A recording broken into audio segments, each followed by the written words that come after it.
Joining us right here in the studio to look closer at the bigger picture of ISIS in 2018, retired Colonel Dr. Jacques Neriah. He's a former deputy head of assessment of Israeli military intelligence. Jacques, pleasure to have you back here on the Rundown. Thank you. Let's look at the global picture for a moment. As we heard earlier on the show, we know that ISIS, when they are under pressure here in the Middle East, they tend to act out or claim to be behind attacks in the West. How strong or not would you say ISIS is today? From a territorial organization, you know, at the height they had a territory was bigger than the United Kingdom. Now it's a clandestine, it's an underground organization which is very, very effective. The planning is quite ingenious. I mean, the fighting is going on almost every day. If you look at what's happening in Iraq, you know, towns with Sunni majority are just driving out all the Shiite militias because of attacks carried out by terrorists from the Islamic State. Everybody's claiming that Assad has won the war. Not yet. Deir ez-Zor is still in the hands of the Islamic State. Idlib area is in the hands of the Islamic State. They are very active all over the Middle East. In Sinai, Abdel Fattah Sisi hadn't succeeded in reducing or eradicating them in the Sinai Peninsula, and Libya is in shambles, but the Islamic State is there. And what is more important is the fact that they are just infiltrating Africa. Yeah, and the two countries that are hit lately are Mozambique and South Africa. So this is really a process that is going on all the time, and nothing is stopping it. Jacques, I just want to follow up with you on a moment on that underground element. If it's possible to say, what is more difficult to fight? What do you think the bigger danger is? ISIS out there on the ground waving their flags, as we all are familiar with those images, or ISIS underground where you can't see them?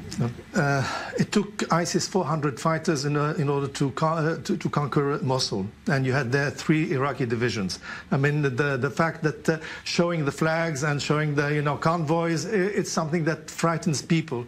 But the fact is that it is, once you are in the outside, you are vulnerable.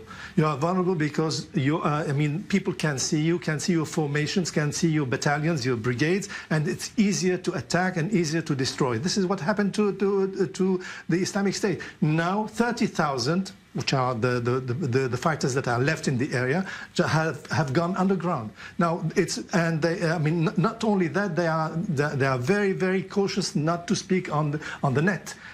Communications is almost inexistent. So there is a very subtle way for this network that is very active, and attacking one day in Pakistan, in Afghanistan, and in the Philippines, and then Indonesia, and then you have in the States.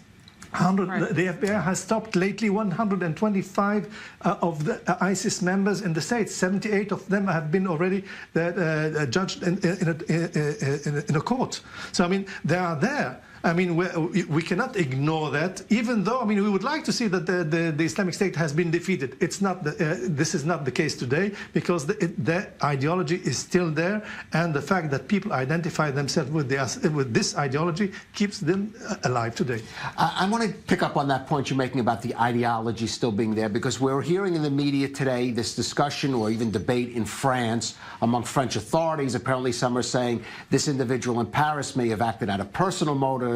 He killed members of his family, and yet he also was known to police as having at least some kind of affiliation, or at least identification with radical Islam. Is there still a tendency, perhaps, among certain Western nations to underestimate the ideological threat and the way it could motivate people who could be lone wolves or amateurs, however you want to describe them? Not only that, I think that they would like to ignore it. I mean, as it's written, they have eyes and they don't see, they have ears and they don't hear. This is what's happening in France, in the United Kingdom, and other places in Europe. But I mean, the French are the champions of saying this one is a fool, this one is retarded, and then and so on and so on. They have all problems, psychological problems. Nobody is affiliated to the Islamic State. Whereas afterwards, they say, oh, yes, he was on the list. We were tracking him. Why does that happen? Because I think that there's a psychological barrier that the French are not interested. They are very much for the Republic, and the Republic is for everybody. They don't want to believe that their system is inadequate to the reality of today. And the reality of today is that you have 10% of the population in France who are Muslims, and out of the 10%, maybe 0.5%, maybe less than that, are radicals that are very, very active in the area of jihad. Do you think that France is then turning a blind eye to reality within its communities that's going to come back to haunt it 5 years down the line? Definitely so.